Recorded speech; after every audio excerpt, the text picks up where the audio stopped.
क्या हुआ आंटी? लगता है कि आपकी तबीयत ठीक नहीं है। मेरी बेटी स्नेहा ने दौड़कर हमारे पड़ोस वाले घर की मिसेज चौधरी को गिरने से बचाने के लिए पकड़ते हुए कहा। वे अस्वस्थ सी लग रही थी और शायद सर चकराने के कारण वे असंतुलित होकर गिरने वाली थी। मिसेज चौधरी कुछ बोलती इससे पहले ही बेटी ने कहा, आंटी आपको तो तेज बुखार है।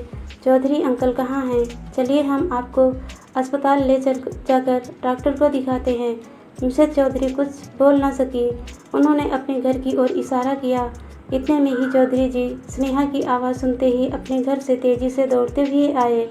उन्होंने घबराई हुई मुद्रा में पूछा, क्या हुआ? मैं तो तुम्हें इस चबूतरे पर बैठा कर गाड़ी निकालने गया था। स्नेहा बोली, अंकल आंटी को काफ़ी तेज बुखार है, इसी वजह से शायद इन्हें चक्कर आ गया और यह गिरने वाली थी कि मैंने इन्हें पकड़ लिया। इन्हें तुरंत डॉक्टर को दिखाना चाहिए। मैं पापा को बुलाती हूँ। हम अभी डॉक्टर के पास चलते हैं। स्नेहा ने आवाज़ देकर मुझे बुलाया। बाहर आने पर मैं सारी स्थिति की जानकारी हुई। मैंने स्नेहा से हमारे अपने घर से पानी की बोतल, ग्लास ग्लूकोज लाकर मिसेज चौधरी को पिलाने को कहा। मैंने चौधरी जी से कहा, जब तक पानी लेकर आती है और मैं गाड़ी निकालता हूँ, तब तक आप भाभी जी का ध्यान रखिए। मैंने गाड़ी निकाली। चौधरी जी और स्नेहा मिसेज चौधरी को बीच में बैठाकर सहारा देते हुए पीछे वाली सीट पर बैठे। हम चारों गाड़ी से अस्पताल के आपातकालीन विभाग में पहुँचे। डॉक्टर ने मिसेज चौधरी का चेकअप किया और उन्हें स्वास्थ्य संबंधी कब और क्या समस्या है इसकी जानकारी दी। इसके पश्चात उनके उपचार में उनको कुछ इंजेक्शन देकर इंट्रावेनस ग्लूकोज देने के लिए बोतल चढ़ाने की प्रक्रिया शुरू कर दी गई। डॉक्टर के अनुसार मिसेज चौधरी को डिहाइड्रेशन हो गया था, इसलिए रिहाइड्रेशन के लिए चिकित्सीय देखरेख में उन्हें अस्पताल में रोकना अनिवार्य था। डॉक्टर के अनुसार उन्हें पहले ही आ जाना चाहिए था। कभी कभी देरी होना घातक हो जाता है। डॉक्टर ने उन्हें आपातकालीन विभाग से वार्ड में भेजने के साथ ही आवश्यक दवाइयाँ लेकर आने को कहा। मैं चौधरी जी और स्नेहा को उनके वार्ड में चलने को कहा और स्वयं दवाइयाँ लेने के लिए मेडिकल स्टोर चला गया। डॉक्टर के द्वारा लिखी गई सभी दवाइयाँ मैं मेडिकल स्टोर से लेकर आ गया। स्नेहा मिसेज चौधरी के बेड के पास स्टूल पर बैठ गई। स्टाफ नर्स ने इशारे से मरीज के पास सिर्फ एक व्यक्ति को छोड़कर बाकी लोगों को बाहर जाकर बैठने को कहा, ताकि वार्ड में भीड़ भाड़ ना हो। चौधरी साहब हमारे पड़ोसी थे।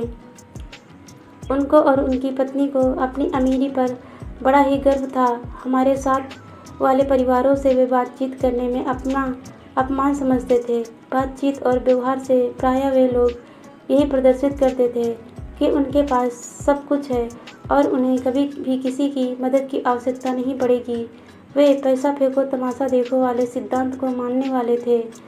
मिसेज चौधरी भी गली में अपनी चर्चा के दौरान कहती थी कि इस गली में हमारे पतिदेव की सैलरी के बराबर किसी की भी सैलरी नहीं है। गांव में भी हमारे पास जितनी प्रॉपर्टी है उतनी प्रॉपर्टी हमारी इस गली में तो क्या, पूरे मोहल्ले में भी किसी के पास नहीं होगी। उनके अनुसार उनके स्टैंडर्ड के हिसाब से यह गली है ही नहीं। वे बताती, हम तो बड़ी वाली गाड़ी लेने को हैं, लेकिन यहाँ गलियाँ इतनी पतली हैं कि गाड़ी इन गलियों में कैसे निकलेगी, इसीलिए वे नहीं ले रहे हैं। वे तो जब बोलना शुरू करती तो ऐसा लगता था कि उन्हें केवल बोलना ही है। बोलते समय ज़्यादा सोच विचार में भी अपना वक्त बर्बाद नहीं करती थी।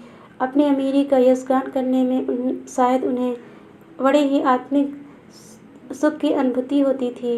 एक बार वे अपने शाही खर्च का बखान करते हुए बता रही थी कि हमारा बेटा एक महीने में 3000 रुपये की ज़्यादा तो कोल्ड ड्रिंक पी जाता है।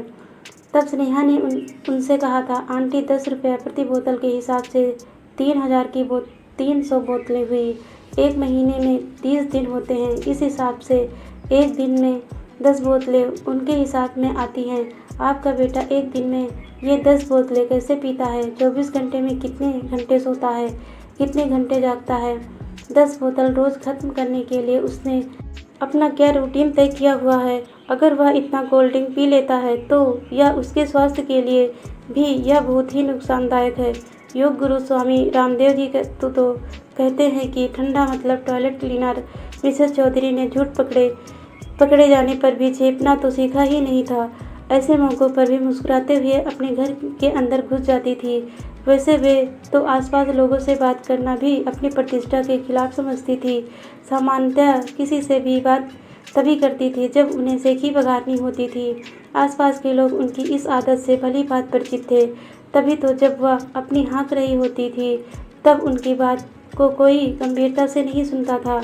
मिस्टर चौधरी उनसे भी 4 कदम बढ़कर थे। वे शायद ही कभी किसी से बात करते थे। किसी के सुख-दुख उन्हें कुछ लेना-देना नहीं था। अपने घर से बाहर निकलते समय या बाहर से आते हुए घर में प्रवेश करते समय वह किसी की तरफ आँख उठाकर भी देखना पसंद नहीं करते थे। किसी से मेल-जोल का तो कोई सवाल ही नहीं। चौधरी दंपत्ति का शायद यही विचार था कि उनके पास बहुत सारा पैसा है। आज के समय पैसे की मदद से कुछ भी किया जा सकता है। अगर आपके पास पैसा है, उससे आप दुनिया की कोई भी सेवा प्राप्त कर सकते हैं। सीधा सा सिद्धांत है कि पैसा फेंको, तमाशा देखो। शायद इसीलिए वे किसी से कोई संबंध नहीं रखना चाहते थे। उनका ऐसा मानना था कि लोग अमीरों से संबंध अपने लाभ के लिए ही बनाते हैं। हर किसी को अपने संबंध अपने समान स्तर वाले लोगों से ही बनाने चाहिए। उनके पास पैसा चाहे जितना हो, लेकिन वे रिक्शे वाले से, सब्जी वाले से, फल वाले से या अन्य किसी की सेवा लेते उसके 2-4 रुपये के लिए भी लंबी बहस करने पर उतर आते थे। और इस बहस में वह अपनी अमीरी को बढ़ा चढ़ाकर वर्णन करके पूरे मोहल्ले को जानकारी करवा देते थे।